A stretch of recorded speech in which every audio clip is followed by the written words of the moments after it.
is up, guys? Happy Saturday night. Glad to get to hang out with you guys for a few moments. Just a really quick one tonight. I had a new LiPo charger show up a while back, and I haven't been able to play with it at all. I haven't even had it out of the box yet. And I got out and did some flying today. So I took this quad out. This is my GB210 that I dunked in the drink a little while ago, and got it out for kind of a, I don't know, more or less remaiden, so to speak. And it flew really good. I have a little bit of video trouble with it. I'm not too happy with the way the video is coming back to my goggles, but as a result of the first time flying in many weeks, I came back with a bunch of dead batteries. So I thought, what a great time to get this charger out of the box and take a look at it. I got this on eBay. It was extremely price friendly, and I actually don't hold out a whole lot of hope for it, truthfully. But I gotta try. I gotta try. It is a full, like a standard home 110 volt, or well 220 depending, 110 or 220 bench style charger. So I don't know. I thought, what the heck? Let's see if this thing does what it's intending to do. For the I want to say it was about $30 to buy. It was not a lot of money. European plug on it, which is unfortunate for me, but they nicely send a very chintzy adapter. I'm thinking I'm not a huge fan of this setup. It is really light in the hands. Well, I guess it's fine. Good spring loaded on there, so I guess it's making contact. But this is just a standard connection. Laptop power supplies and stuff have these, so not ATX power supplies, but a lot of laptop chargers have this. So I can rob one of these cables. It won't be a problem. Cool. Armando's here. Cheers, Armando. Mitch is here. My buddy has that one. He tells me it's great. Yeah. That's why I picked it up, actually, because so many people had so many good things to say. And oops, I did not notice. It's entirely Dean's connections. So what we got is a couple of banana jacks and into a Dean's, and then we got Dean's to whatever in the heck that is. I actually have it's a half a stereo, like it's a mono earphone connection. I actually have no idea what that's for. Guys, post in the chat if you have a clue what that's about. What is that about? That is bizarre. Anyway, I have no idea. Then we go to standard servo style connection. That's great, and then our alligator clips as well. So let's try it. Let's see if we can get this thing to fire up. And like I said, I got to charge some batteries. So I love testing things without like I'm not advocating not reading the instructions, but one of these battery chargers, the ideal situation would be that it is intuitive, and with any luck, it will be. I don't think we should have to read the instructions to figure out how to use a charger like this, to be honest. There we go. We are set to 6S by default. I'm going to go ahead. Normally I wouldn't do this. This is this would be somebody screaming at the screen, but this protective layer is causing all sorts of glare. Normally I would never take the protective layer off until like 2 years down the road, but tonight we're going to do it first thing. Look at that.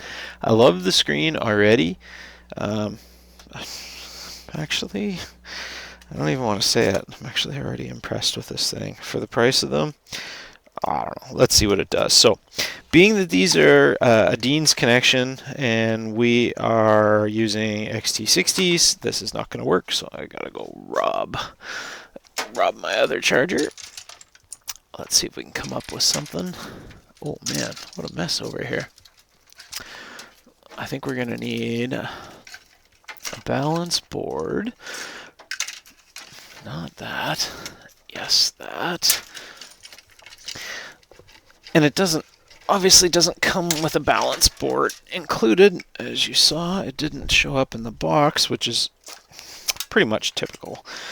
But the connections here are pretty standard, I think. We're going to find out here momentarily. It should. Actually, that is not standard. Balance charge. So this is not going to accept this balance board because of the style connection I have on there.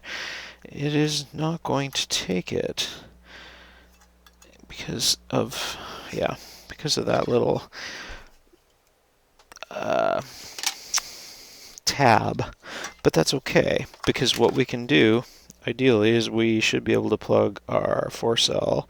These are a 4-cell 1400 or 1300 that I flew today. We should be able to plug that in, give it a try with any luck. Come on. Yep. Now, before we go ahead and plug in our main lead, we'll go see if we can figure out what this thing is up to. Maybe. That display does not work at an off angle. NetRAM is here. Cheers. My buddy, European stereo. Awesome. All right, let's see. Can we figure out how this thing works? So, LiPo battery. Yep. No, we want LiPo. Program select LiPo battery. And that took us back and reset.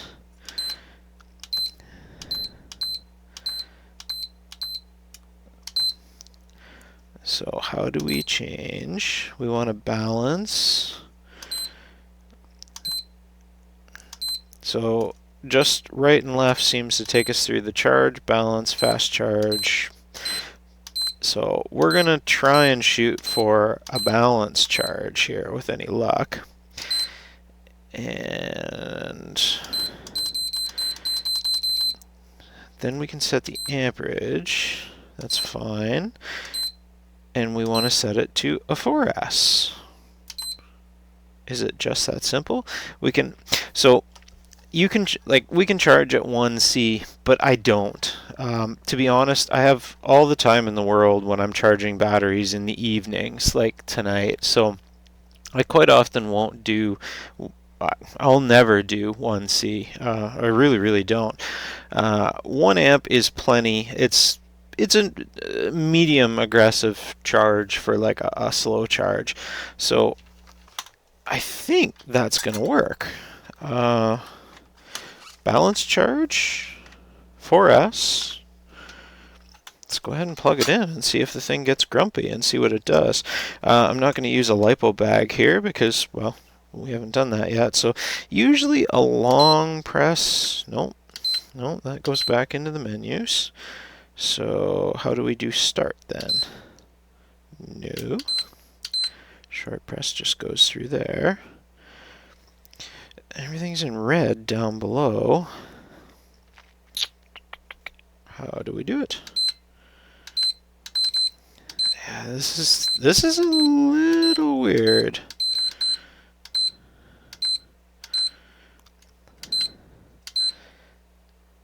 What if we?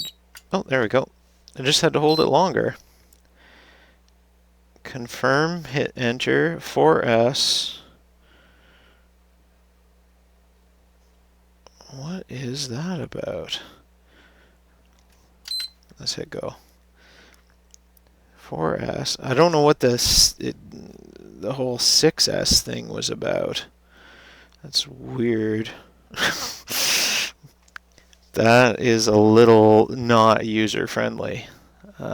Not super impressed with that. let's just see what that does. But it is still indicating that it says we're 4S, but only a tenth of an amp. Only something weird going on there. I'm going to check the chat real quick. Why am I watching somebody charge a battery? Yeah, I have no idea. Carry on. Bigger chargers than the small brick ones with just LEDs. Yeah, far more control with these. Much more usability with these things. Cheers, Mitch. So that's out of the box, but I'm thinking I'm not liking what it's up to. Truthfully, it's a very, very strange display. I'm guessing this is our milliamp. So let's grab the Chinglish manual here and just take a quick look and see if they give us anything on that display. Resume or start. After values, scroll through the main. Yeah, we figured that out like right away. Be careful of the crocodile clips. Yeah, blah, blah, blah. Safety notes. Yep, you're going to blow yourself up if you screw this up. Program flowchart. Oh, lots of warnings and safety notes, but lots of... This is where we get into the different settings for the different style of batteries. It's not the best manual, so I'm kind of glad we didn't look at it. Glad we jumped right in.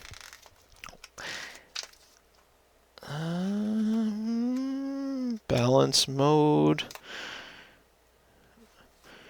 Showing same setup, same confirm.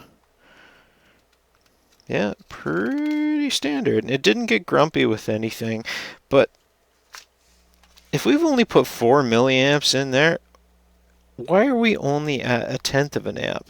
I'm reasonably certain I set that to an amp.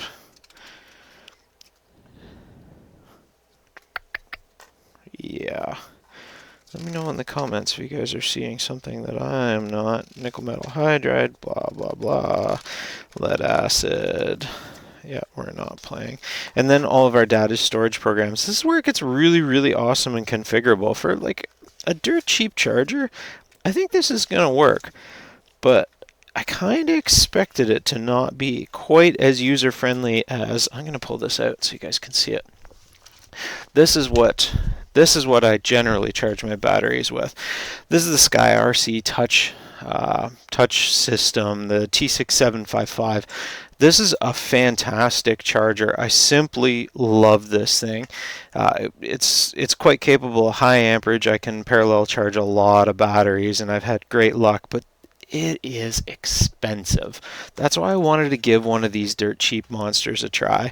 I'm going to go ahead and kill this here because something's going on. This at a tenth of an amp, we need to be charging at an amp here. So what's going on? We got to do better. So stop. Here we go. But then it's back on this 22 volt 6S. This is making me nervous, so I'm going to kill this. We had that much better than before, or much better before. So we'll go... Come on. Yeah, I don't think this is as near as user-friendly. Maybe other people would latch onto it a little quicker, but... Alright, so it just moved over to charge instead of balance for some reason. Somehow, that's what happened. Before I hit go, we moved over to charge, and it's still set to 6S. So somehow, we want to get rid of that. Let's see if we can alter that, just so we don't end up on the wrong battery later on. That's what happened. That's an easy mistake. So if that's the worst that can happen, that's not so bad. So LiPo charge, 1 amp, there. Now we'll go ahead and move this back down to a 4-cell. Now, oops, there we go. Now we've got both the balance charge set to a 4S and the charge set to a 4S, and we've set them both to 1 amp now. So if we go back to balance,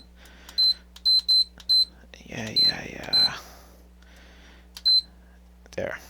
Go back to balance now. Now I feel a little better. Now we can go ahead and plug that in. I think that's not the end of the world. There. Now we should be on balance charge, 4 cell, confirm, enter. I'm surprised it didn't get, it should have thrown an error for too low of, it should have thrown a lot of errors right now, because you want to see something really cool here. Look what happened. I'm on the wrong XT60. I'm balancing off of one battery and charging off of the other. So that's what happens. That's minor. Ah, jeez. Only on live. Only on live. So twice now, I would have expected it. At least the one time it should have got grumpy. It really should have. At least when we had it on a 6S plugged in, it should have said, it should have been grumpy about the cell voltage or the number of cells. So I'm a little concerned about this charger at this stage, guys.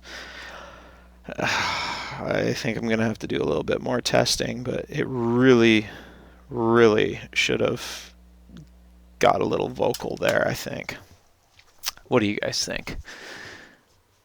Cinematic style drone. Yeah, I have a Phantom, but more these ones that I'm building are just the race stuff. And IST 300, $60 smart charger. Yep. And is the EduCase still running? Yes, it is. I still have the EduCase up and rocking. I've disassembled some of the components and repurposed them. Not to kill the project entirely. I still have the core components of the EduCase, the Raspberry Pis, and the electronics functional, but I had to scam the case for a little bit, and then we'll use it on another project.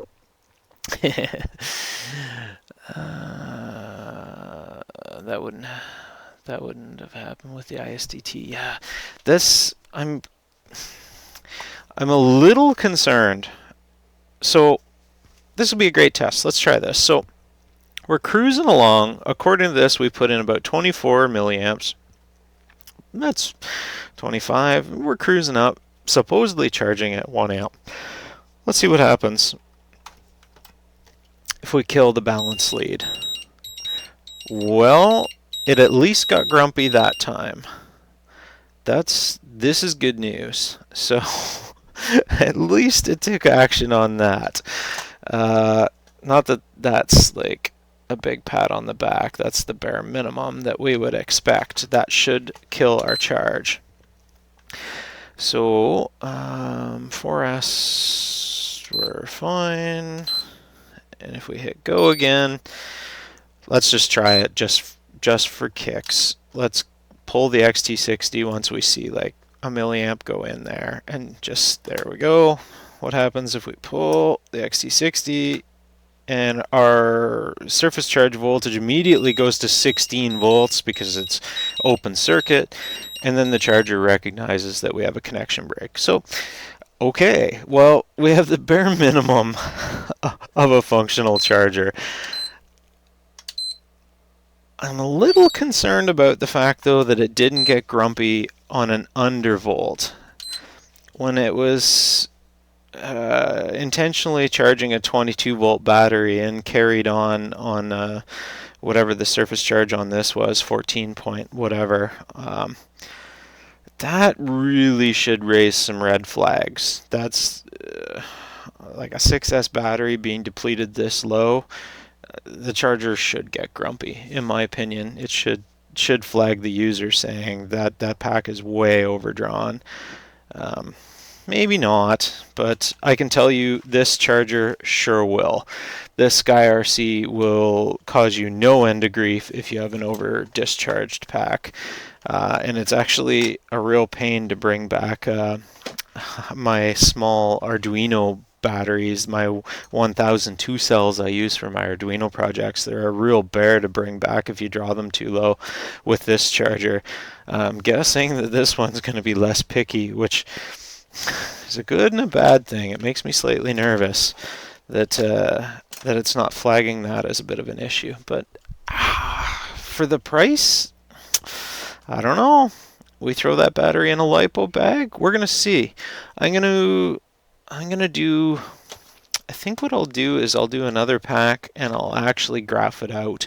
I'll hook it to a logger and monitor it on the way up, and we'll just see how this thing does and what it does as we get close to full charge, and just see. I'm really curious. I've heard so many good things about this charger. No one has complaints about this thing. It really seems to work pretty good. Awesome stuff. Cheers, John. I think that's no point in playing around anymore with this. I think that's as far as I'm going to take this thing for tonight. I think I'll hook up a logger to it, and yeah, we'll just see. That really bugs me why it didn't flag that it went ahead and tried to charge a 6-cell battery, even though we only had a 4-cell hooked up. That's a little concerning. So I can tell you what I am going to do is I'm going to LiPo bag this, and I don't think it's going to harm the battery. We'll see. I'm leery of new equipment always, especially when it's as budget priced as these, but the fit and finish of this is just awesome. This is for the price of them, it's really, really well built. Good ventilation in the back. No fan has kicked on yet, but we're not pushing it very hard at all. 50 milliamps at 1 amp charge rate, so it's not doing much, but through the end we can see that there's some heat sinks in there. Other than the small European adapter issue, I think this is, if it checks out and I can learn to trust it in all situations, this is going to be a fine addition to my charging lineup, no question. It's if it checks out. So this is the iMAX B6AC 80 watt eBay special, nothing fancy, budget starter charger. Definitely not what I would buy when I already have something like this, but I really wanted to test this out, and I thought, what better than to do it live. What type of logger do you have? I've been looking at a good one that won't break the bank. So I have several, Mitch. Most are homemade, to be honest. My Arduino versions are the best that I have. When I don't need really high sample rates, the Arduino loggers that I've built are fantastic, but I can also use either of those monsters up there, work just fine as a low resolution data logger. Especially for battery charging, I can just use the Fluke 289 right there and hook it up, and it works great. It's really, really handy for stuff like this when I just need to prove it out. Not so easy to get the data back off. It is kind of fiddly, but that's why I like my Arduino stuff, and I just plug it in, and especially on these low voltage applications. True Tech is here. Lithium-ion batteries will soon recharge in minutes without degradation. I hope that's the case someday. I wouldn't bet on it any day soon, though. And cool stuff. All right, guys. I think that's, well, catch up with you guys in the chat for just a moment. I'm going to pack up. And I did find out that my Fat Shark goggles actually have a low voltage alarm on the goggle today. I've never heard that go off. And guess what? The only battery that failed me today was the Fat Shark original battery. I did a video a little while back on the Eachine USB chargeable Fat Shark batteries. I used one of those all day long today. day. I plugged this in, this was fully charged, and it fell on its face in like 25 minutes. And then set off the low voltage alarm. I thought it was a little funny that the only one that failed me was the actual expensive name brand, ridiculous expensive one. But it was a good day. It was a good day out. I got to test out the quads and have a lot of fun. And we'll have the new version of this quad here momentarily once we get to work here soldering this. The new flight control is all set up. I figured out my wire routing. Maybe we'll go live tomorrow night if you guys want, and start soldering everything up and get this thing up in the air. It's going to be a lot of fun. Really excited about it. I've been looking at a 289. Absolutely. It's Mitch, so this meter is well beyond what most people will ever need. The only reason I have it is because of my day job, and like I'm routinely working with 693 phase, so and some diagnostics. So it worked out that this was not full price paid. My favorite meter before that is the 189. I love the 189. The 289 is way overkill for most things. The 189 is an amazing meter. It'll do pretty much everything that a person needs to do for like hobby stuff right up through a professional career. But the 289, if you want to get into a little more advanced stuff, it's really, really handy for the data logging. And not much beyond that. It's just fancier, that's all. They charge a lot of money for it. And it's, I don't know. One of my prized possessions, guys. I love this. I'll trust my life to it any day. It is just a monster, but they charge accordingly. So it's nice to have, though, when you got to work with AC. It's good to be able to trust your stuff. And Uber is developing drone taxis, is helping bring advancements. Absolutely. All right, guys. I'm out of here. Have a great night. Just fun hanging out with you guys and catching up. Hope you guys have a fantastic night. Click that thumbs up button if you like these live shows. It really helps the channel. Truly appreciate it. And down in the description below, right first line, is a link to our Discord chat, 24-hour chat. And I will be in there in about 8 minutes. So if you guys want to hang out live, click over there. Check you later, guys. Have a good one.